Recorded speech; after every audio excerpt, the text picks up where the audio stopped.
Before we begin, it is important that we understand what a myth is.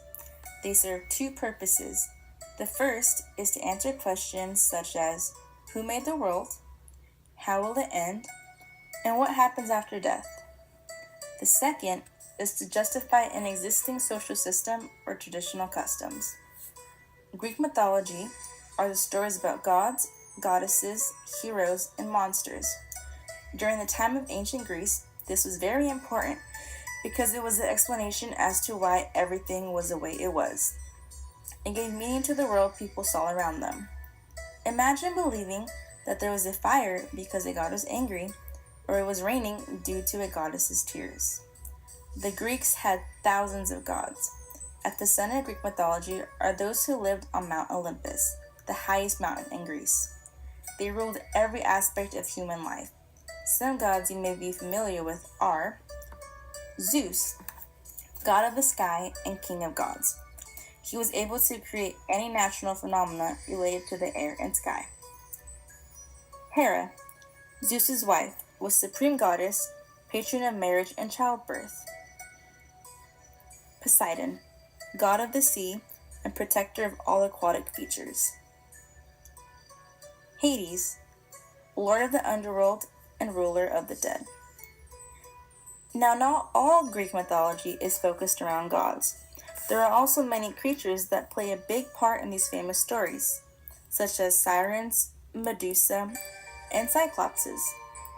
The myth of Odysseus and the Cyclops is a well-known Greek myth. Odysseus and his crew encountered the Cyclops on their return from the Trojan War.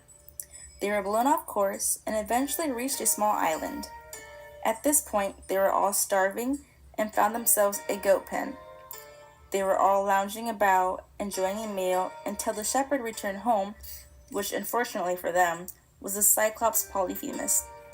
He was huge, with a single eye on his forehead.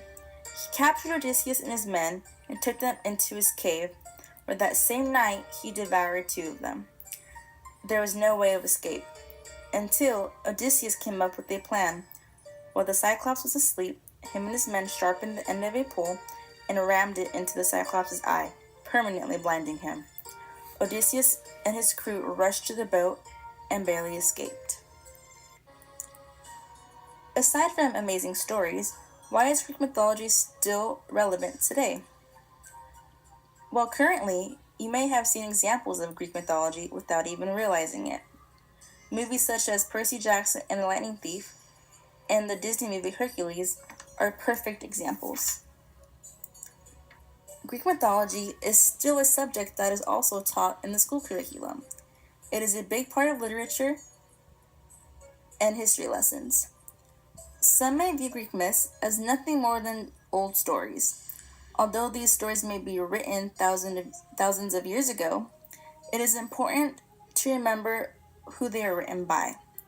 Men such as Aristotle and Homer. Some of the work you may be familiar with are the Iliad and the Odyssey.